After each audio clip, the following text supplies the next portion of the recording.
I had the privilege to be with Gina and you today through time and space, and so that's the seventh evening with Gina from this group exhibition at my gallery in Paris, with this simple idea to show 8 artists and to dedicate one evening to each of the artists to introduce his or her work.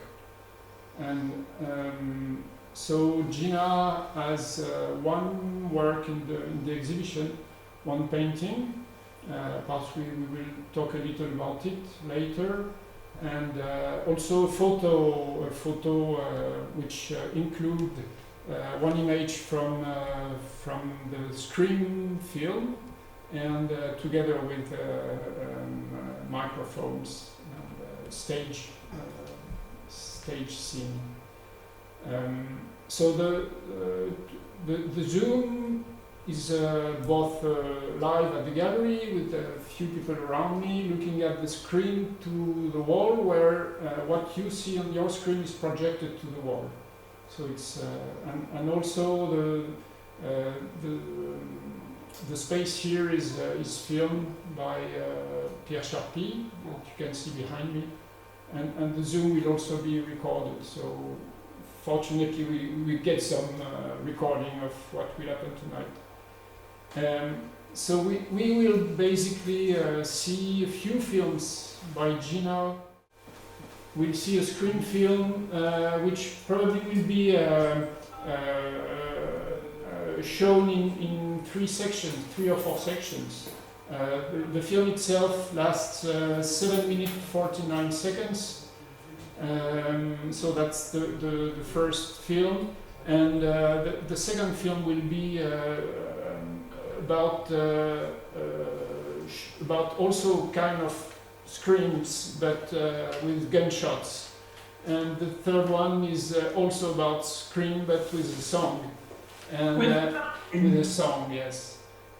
So I will let the stage to Gina just now, but perhaps she will introduce some of the films, and we can have a talk between the films. It would be great to hear you and what you think about the show. And the show tonight is dedicated to women, and especially women which have been mistreated, and that's a strong point in Gina's work and Gina's life. So it's please, Gina, it's for you. Yes. Well, I am actually a shy warrior. I like to think that I can do something. I mean, I know I can't change the world, but I can use my voice a little bit to try and make some changes. I was always very shy growing up, and I think when I went to art school, I began to find a bit of a voice, but it was still quite a shy voice. I had discovered conceptual art and land art, and when Derek Jarman came to my college, I discovered Super 8 film, which I completely fell in love with, and I got myself a Super 8 camera. Well, I used to borrow the college one for a while, and I made some strange films. I think partly, I suppose, slightly influenced by conceptual art as well, because what I did with a couple of the early films I made, I would perform an action from the beginning to the end of a reel of Super 8. And in 1977, I suppose it was, I did a piece which was going to be a kind of eternal scream. It was going to be a scream on a loop, apart from the 3.5 minutes of Super 8. So the first thing I'm going to show you is my 1977 Scream. I won't say any more because Arnaud had some interesting things to say about it, and I'd be interested to see what anybody else feels about it. Do you want to show it, Arnaud?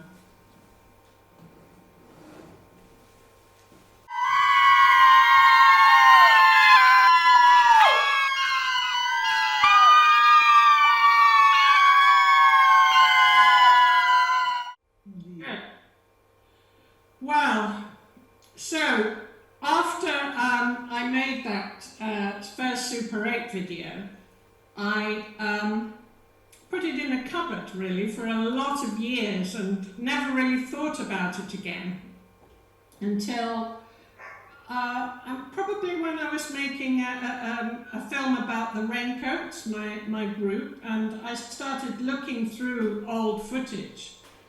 And I realised, you know, that something that I did and I didn't realise the value of was actually quite important to me. And one day I decided that I should do a sequel, and that was in about the year 2000. So I made a sequel, and but at that time I was making lots of music videos as well, and so I made a kind of crazy thing with lots of text going over it, and it was kind of quite graphic, and forgot about that as well. And then very recently I thought, well, Arnaud basically said to me, oh, for your evening, I'd like you to do something about your shouting.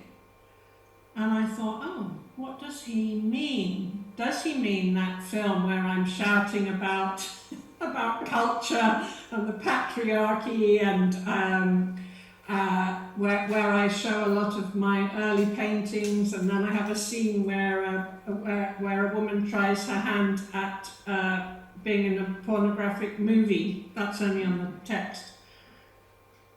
I thought that's what he must mean. And then I thought, oh no, maybe he means my screen film. So when I asked him, you said no, you wanted me to do my screen film, at which point I thought, I have to do the third section. And here we are. I would say... when you were playing the second part, on our screen we were seeing live Zoom as a third part. And we thought, oh, she should be performing it now. And then you satisfied us. I see. Yeah, no, that's really rather good. I should have been, shouldn't I? I was probably looking most puzzled and... But you did. It was terrific. It's quite funny as well. Oh, sorry. I think too you got better at it. I definitely got more fierce. Yeah, you got better. It's quite funny because when I came to do the third piece, I couldn't do it in my house because I thought if I scream in my house, someone is going to call the police. And that's quite worrying. But then I thought, if nobody calls the police, that's even more worrying. Because, one likes to think that if one were in a horrible situation, somebody would alert somebody, yeah. So,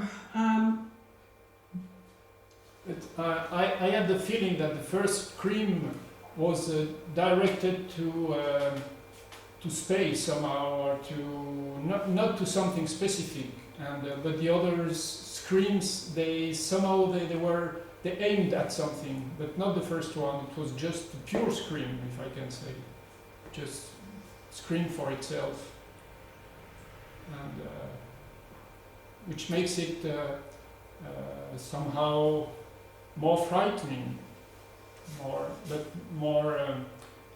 fragile, also more fragile. I don't know. yeah, I think that's true. I think when I was screaming in the first one, it was definitely quite internal.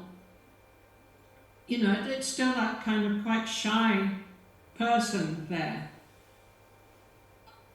And that idea that I didn't expect to be listened to. I mean, my whole shtick, when I was growing up, no one really ever asked me what I thought. Or if somebody did ask me what I thought in class, I would think, I don't think I have any thoughts. And I think with that scream, it shows that person who is not sure, even though I wanted to scream, that I was allowed to do it somehow. Taking liberties without really feeling I'm allowed to take those liberties. It's a kind of odd mixture, somehow.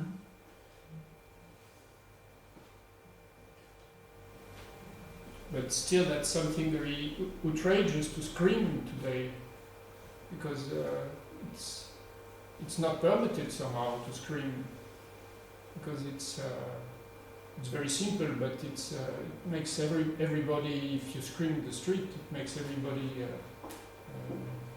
fear of something at once. Yes, we have to contain ourselves.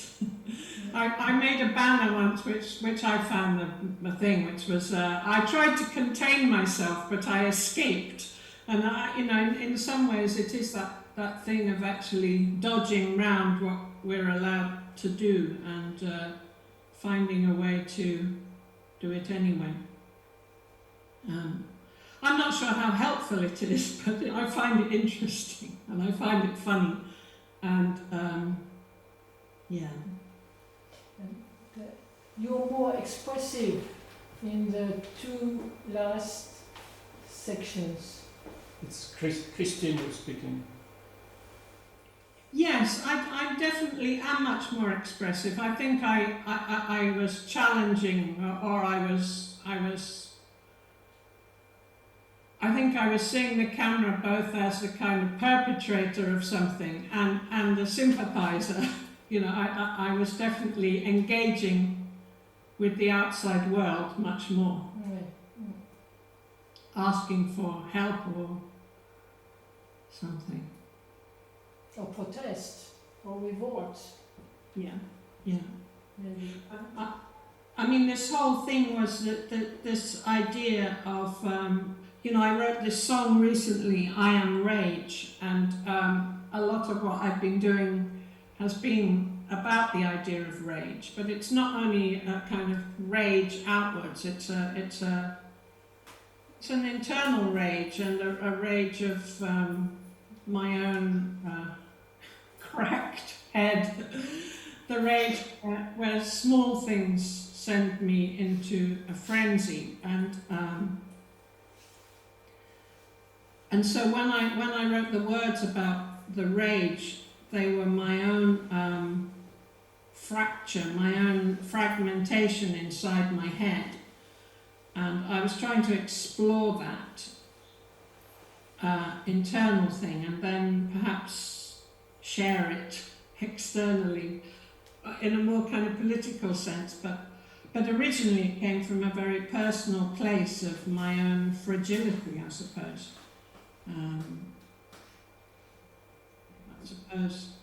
Yes. And that's kind of scary. It's the madmen who go out and commit atrocities. Don't worry, I don't think I'm going to do that. Yeah, this next one is a song though, so it's me performing. Basically the next piece, I'll kind of tell you what it is. I was looking at what was happening with Phil Spector. I mean, I'm a great fan of his music and his production, but his behaviour was not so great. And when he killed the actress who went back to his house, I started to ponder this idea of those love songs that he worked on, and the song of Be My Baby I thought was an interesting place to start, and so I did a really kind of slowed down version of Be My Baby, just with bass and vocals and gunshots. Here we go. Every place we go, someone leaves. Do you know the baby? Okay, so those are my two films, and Well, I thought that was wonderful, and that new material that you've written and recorded for, and made this video for, I didn't quite understand, and you're going to release this, or is it just? oh, I made this video a long time ago when Phil Spector got charged with. Oh, okay, when is that up to date? Oh, it's quite a while ago, but you know, I make these things and then they sit on my computer because I'm just having a play, you know.